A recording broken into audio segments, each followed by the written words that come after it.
Fala impressionadores, beleza? Eu sou o Fred e na aula de hoje eu vou te mostrar 5 erros muito comuns e que provavelmente você está fazendo no Excel. Sério, eu dou aula de Excel há muito tempo e o que eu vejo de gente que até aprende a ferramenta, mas deixa dar alguns moles, é incrível. Então, fica de olho nessa aula porque vão ser 5 coisas que provavelmente você está fazendo errado. E aproveita para já deixar o like nessa aula.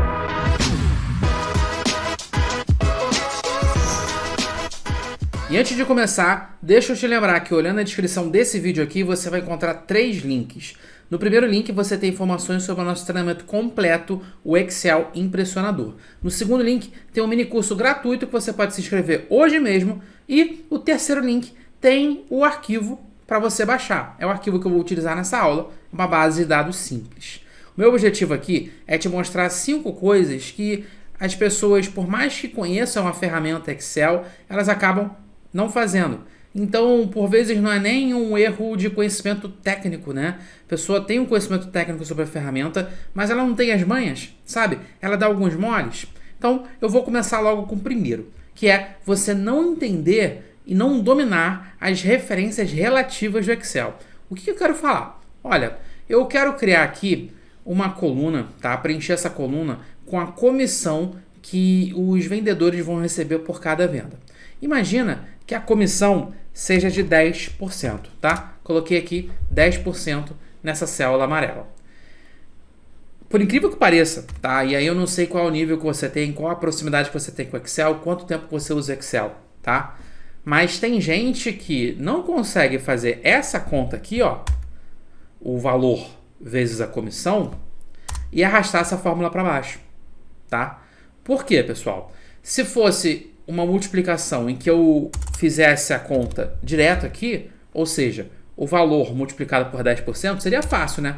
Quando eu arrastar isso daqui para baixo, né, ele arrasta tanto essa referência do valor da venda. Então, repara, na célula de cima eu estava multiplicando o valor da linha 2, tá vendo? Pela comissão de 10%. Na célula de baixo, eu estou multiplicando o valor da linha 3 pela célula, pelos 10%, tá? Isso daqui é fácil da gente arrastar para baixo. O problema é quando eu preciso multiplicar com essa célula que está destacada em amarelo aqui. Por quê? Porque essa célula que está destacada em amarelo, quando eu arrastar para baixo, vai dar um problema, vai vir tudo zero.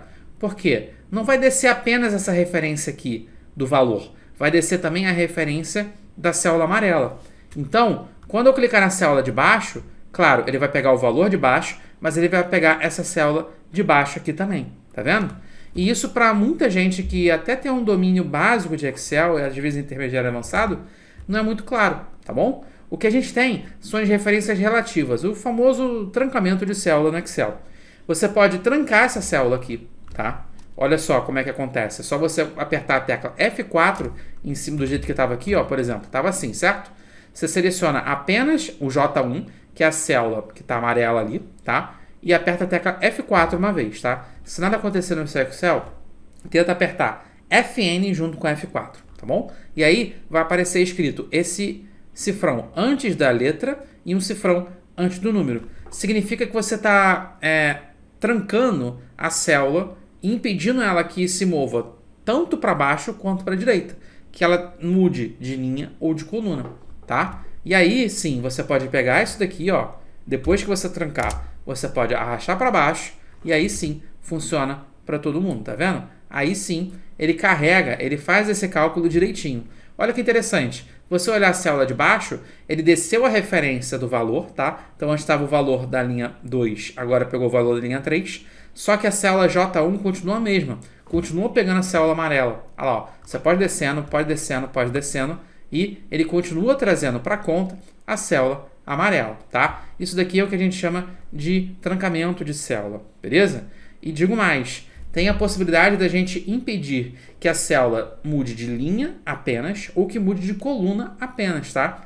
Essa célula aqui, a gente trancou tanto coluna quanto linha. Ela não muda nem de linha nem de coluna, beleza? Mas você também pode fazer isso daqui, ó, impedir que ela mude apenas de linha e impedir que ela mude apenas de coluna, tá bom? É o que a gente chama de trancamento parcial. Esse foi o primeiro erro que as pessoas costumam fazer. E o segundo, eu já vou emendar logo, para a gente não perder muito tempo aqui, é mesclar células. Olha, gente, mesclar células pode causar, por vezes, um efeito legal, um efeito bonito, né? Mas, geralmente, é problema. E eu vou dar um exemplo prático para você aqui, ó.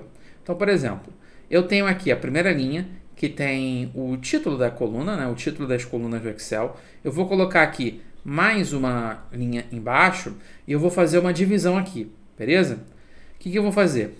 Nessa primeira divisão aqui, em consultor e produto, eu vou botar isso daqui, eu vou chamar isso daqui de informações confidenciais, tá? Confidenciais, beleza? Confidenciais, vou até colorir de amarelo, de vermelho, laranja aqui, tá? E aqui eu vou colocar de informações livres, ó, livres, tá? São informações que qualquer pessoa pode saber. Então eu tenho nessa tabela informações confidenciais e informações livres. Só que o que eu fiz aqui? Eu mesclei essas células, né? Olha só. Agora eu tenho essa célula aqui mesclada, tá? A2 eu juntei com a célula B2. E essa célula aqui, que é a junção da célula C2, D2, E2 e H2. Isso traz um efeito estético até que é legal, né? Fica bonito, fica organizado. Porém, causa alguns problemas. Por exemplo, se você estiver utilizando um atalho, por exemplo, o Shift seta para baixo, repara que o Shift seta ele vai aumentando e diminuindo a seleção, tá vendo? Ele aumenta e diminui a seleção da nossa tabela. Então, se eu quiser, por exemplo, utilizar um Shift seta para selecionar apenas as informações da primeira coluna, olha só, eu vou subindo, subindo, e no momento que eu chegar na célula que está mesclada, ele aumenta a seleção, tá? Ele força a pegar todos os valores que estão mesclados ali, beleza? Então eu não consigo selecionar, ó, apenas o valor de uma coluna. Aqui, ó, vou fazer sem um atalho, ó. Eu vou subir isso daqui no mouse e você vai ver que ele já seleciona todo mundo. Ali, ó, é obrigatório, tá? E isso daqui atrapalha a gente na hora de selecionar, de usar atalhos e na hora de fazer fórmulas também, beleza? Então, se você for fazer uma fórmula soma, tá? Somando apenas esses valores, você chega aqui em cima, você não consegue somar os valores apenas, tá vendo? Ó, olha lá, ele força você a aumentar a seleção e isso é um problema. Então, como que eu faço para evitar isso? Não mescle células. Poxa, mas e se eu não quiser mesclar células, eu quero causar o mesmo efeito? Não sei. Você bota talvez uma diferença nas cores das colunas, ó.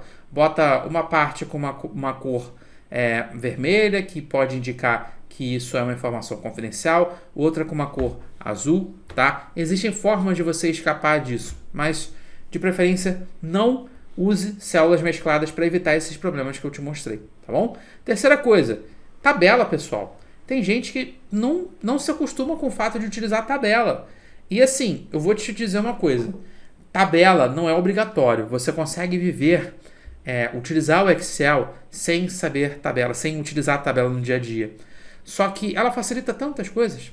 Olha só, vamos inserir a tabela então. Selecionei esses valores, inserir tabela, dei um OK. Tá lá, tá criada a minha tabela. Qual que é a importância dela?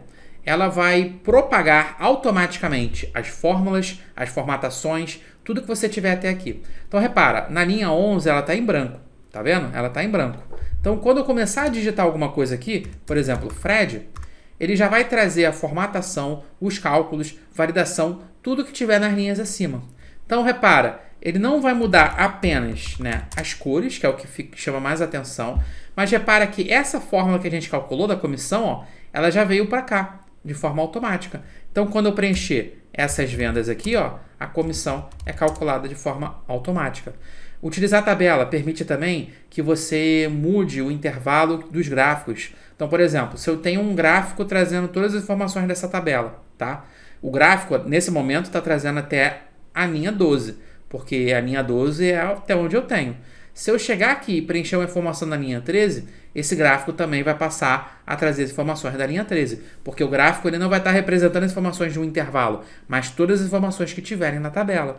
O mesmo vale para a tabela dinâmica, vale para a fórmula. Então, utilizar a tabela é um jeito de você deixar a sua planilha mais automática e mais inteligente, tá? Então, mais uma vez, eu não acho que as pessoas não conheçam a tabela, não saibam fazer uma tabela, até porque é algo simples. Porém, as pessoas deixam de utilizar no dia a dia. É um recurso que elas têm à disposição, muito bom, e que elas deixam de utilizar, tá? Outra coisa, isso daqui é terrível, tá? Eu mesmo já tive problemas com esse quarto ponto que eu vou trazer para você. Utilizar fórmulas muito recentes em computadores desatualizados. Quando você está no seu trabalho, geralmente você faz planilhas que são utilizadas por outras pessoas, muitas vezes você fica tentado a, em toda situação possível, utilizar fórmulas mais recentes do Excel. Então, por exemplo, a função dividir texto é uma função que está disponível apenas na versão 365. Eu posso fazer aqui uma fórmula utilizando a função dividir texto e vai funcionar muito bem no meu computador que funciona que tem a versão 365. Porém, se eu der o Enter, né, essa fórmula estiver funcionando, vai estar muito boa aqui. Eu mandar por e-mail para uma pessoa que trabalha comigo e essa pessoa não tem a versão 365, quando ela abrir essa planilha no computador dela, vai dar erro. A função dividir texto não funciona na versão dela, porque é uma versão mais antiga. Então toma muito esse cuidado, toma muito. Eu já tive problema com isso. Já fiz uma planilha bonitona quando eu era estagiário, linda, cheia de detalhes, não sei o quê. E naquela época eu estava utilizando uma fórmula que era da versão mais recente do Excel. Quando eu mandei para minha supervisora na época, ela abriu a planilha e tava tudo errado, tudo cheio de erro. Os gráficos não apareciam nada, um monte de mensagem de erro. E eu demorei um tempo até descobrir qual era o problema. A versão do computador dela era mais antiga do que a minha, tá bom? Então toma cuidado. Quando você for utilizar as fórmulas de Excel e você sabe que você está fazendo isso daqui para outra pessoa utilizar, confere qual a versão que ela está utilizando para ver se essa pessoa vai ter acesso à mesma ferramenta, à mesma função que você está fazendo, beleza? E por fim, a quinta dica, o quinto erro para você evitar e que talvez você esteja fazendo, tá? É você fazer uma fórmula do Excel, tá? E quando tiver erro, quando a fórmula retornar erro, você não saber como proceder, tá bom? Pessoal, saber Excel não significa que você vai fazer todas as fórmulas e acertar de primeira. Às vezes você faz fórmulas que são mais complexas que essa aqui, tá? Fórmulas que elas vão crescendo, tá? Às vezes ocupam 2, 3 linhas. É comum isso, beleza? Você vai fazer fórmulas que são maiores e com isso é comum, por melhor que a pessoa seja, que a fórmula dê algum erro, tá? No Excel, pessoal, não é quem é bom em Excel não significa que ela vai fazer a fórmula e vai funcionar 100% das vezes de primeira, não. Mas quando essa pessoa que é boa de Excel, ela faz uma fórmula que dá erro, ela sabe muito bem como proceder. E como proceder quando você tem um problema? Olha, você pode, primeiro, abrir a fórmula e isolar os valores, tá? Então, você pode vir aqui e isolar uma primeira parte. Então, por exemplo, você vê essa parte da fórmula e vê se essa célula está trazendo algum erro, ela tem algum valor que pode estar trazendo algum problema, tá? E segundo, você pode utilizar um recurso que está lá na guia fórmulas, tá vendo? Que chama esse daqui, ó, rastrear precedentes, tá vendo? Rastrear precedentes, ele desenha na tela do seu computador, tá? A partir daquela célula, quais são as fórmulas que alimentam, as células que alimentam aquela célula. Então, por exemplo, nessa célula que eu selecionei, tá? Ele está trazendo essa seta e essa seta aqui. Repara, uma seta está vindo da célula C2 e outra da célula H1. Por quê? Se você olhar a fórmula, é a multiplicação da célula C2 pela célula H1, tá? Então, isso permite que você visualize da onde estão vindo as informações que alimenta aquela célula. Vou fazer de novo aqui, ó, rastrear precedente. Olha lá, ó, essa célula aqui, da D7, está trazendo informação de outras duas células para calcular essa fórmula. Está vindo informação da célula C7 e informação da célula H1. Com isso, você não vai procurar o erro da sua planilha que nem um louco, tá? Você tem que procurar de forma guiada. Primeiro, olhando os valores da célula, tá? E se você quiser os valores das fórmulas que são utilizadas nesse cálculo. E para você visualizar melhor, você pode utilizar a ferramenta rastrear precedente, beleza? Gente, essas 5 dicas, se você perceber, elas não são dicas de conhecimento técnico de Excel. Todo mundo, provavelmente, que já sabe fazer alguma coisa no Excel, já viu a tabela, sabe utilizar uma tabela, é intuitivo. Porém, são ferramentas que muitas vezes as pessoas não estão acostumadas a utilizar e até algumas jogadinhas, né, para além do conhecimento técnico. Se você gostou dessa aula, comenta aqui embaixo, manda mais, que aí eu vou continuar trazendo mais dicas e truques de Excel para você aprender a utilizar melhor essa ferramenta. Não esquece de deixar o like nesse vídeo, de comentar manda mais e a gente se vê na próxima. Um abraço!